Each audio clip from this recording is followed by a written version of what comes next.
jungle was merciless. Thick vines tangled their ankles, insects swarmed their skin, and the air felt heavy enough to choke.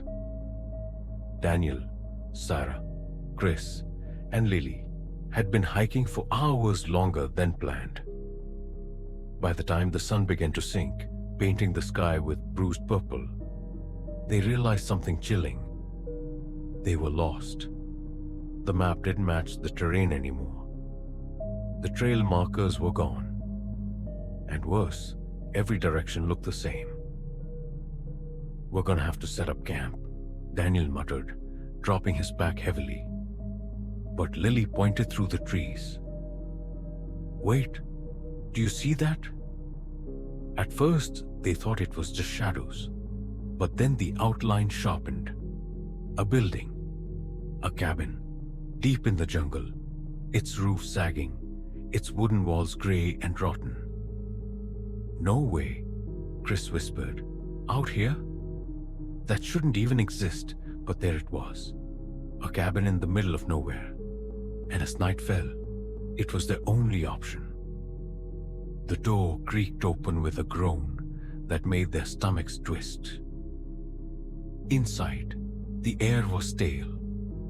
Dust floated in weak beams of moonlight that cut through broken windows. Cobwebs stretched across the corners, and the floorboards sagged beneath their boots. The cabin had only 2 rooms. The front room with a cold stone fireplace and a single table covered in scratches, and a back room where a collapsed bed frame leaned against the wall. "No one's been here for years," Sarah said, running her hand across the table. Lily frowned. "Then why does it feel like someone's still here?"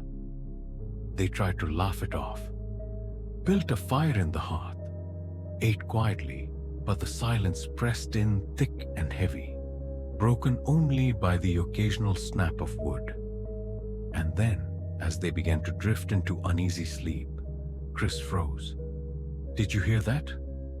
A faint knocking from under the floorboards. The knocking came again, rhythmic, deliberate. Sarah grabbed Daniel's arm. "Please tell me that's an animal." Daniel shook his head slowly. "That's too steady."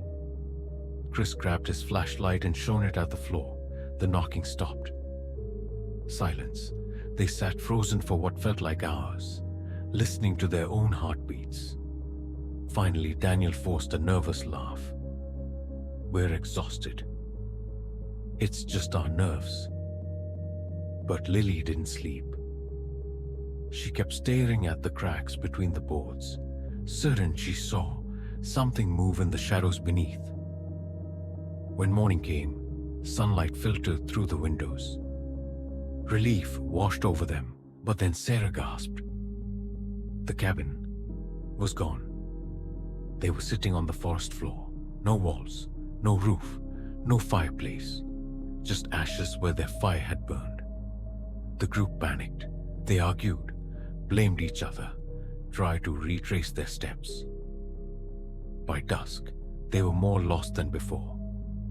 And then Lily screamed. The cabin was back, exactly where it had been before. Slouching in the trees as though it had never left. Only this time, the door was already open. They wanted to keep walking. Every instinct screamed at them to stay away. But night fell fast in the jungle, and when the sounds began, the howls, the footsteps, the whispers, they had no choice. They went inside again. The fireplace was lit. No one had touched it. Smoke curled lazily from the fireplace as they stood in stunned silence. "Someone's messing with us," Chris whispered.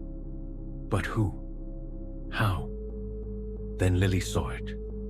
On the far wall carved deep into the wood were words that hadn't been there the night before. "Leave before dawn." Her stomach dropped. "We shouldn't stay," she whispered, but Daniel shook his head. "If we leave, the jungle will kill us.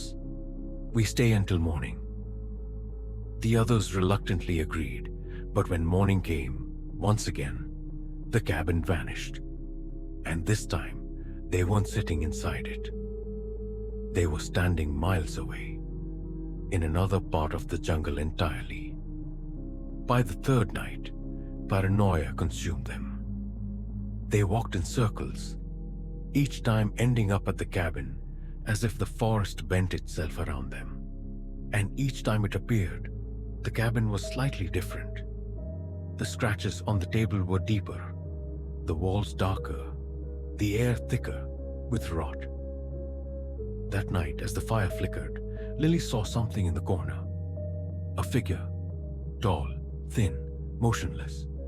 She blinked, and it was gone. But then Sarah whispered, trembling, "It's outside the window." They turned.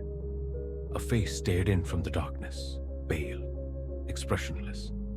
And then another face, and another. Figures surrounding the cabin, waiting. They barred the door with the table, their flashlights shaking as shadows moved outside. Whispers seeped through the walls, voices calling their names. Daniel, Sarah, Lily, Chris. Each voice sounded familiar. Their own voices. Sarah covered her ears. "This isn't real. This isn't real." But then the floor began to creak, slow footsteps from inside the cabin. They never slept. They sat huddled together, clutching their packs like shields. When the first hint of dawn finally came, they felt relief like never before. But as the light spread, the walls began to fade. The roof dissolved. The fireplace crumbled.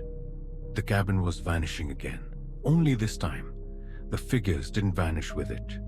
They remained, dozens of them, pale, hollow-eyed, closing in. Daniel screamed for them to run. They did.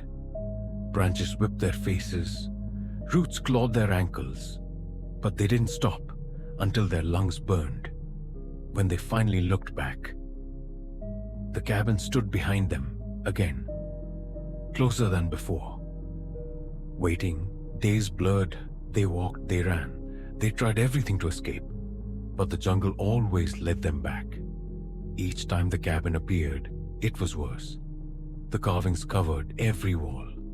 Stay, belong, never leave. Their food dwindled. Their water ran out. Their minds frayed. Chris vanished first. One moment, he was walking beside them. The next, gone. They searched for hours, calling his name. When night fell, the cabin appeared. Inside, Chris sat at the table, smiling. They refused to enter. They begged him to come out. But Chris only tilted his head, lips curling wider. And then the door slammed shut. His scream split the night. When it stopped, the silence was worse. Sarah broke down, sobbing uncontrollably. Lily clutched Daniel's arm. "We have to leave this place. We'll die if we don't." Daniel's voice cracked. "Don't you get it? We already did." The cabin groaned, its walls shuddering, its roof caving inward. Shadows poured from its windows like smoke. The figures stepped forward. And for the last time, the cabin disappeared, taking Sarah, Lily, and Daniel with it. Weeks later, a search party found the group's campsite. 4 backpacks, ashes of a fire, and carved deep into a nearby tree. The cabin is hungry,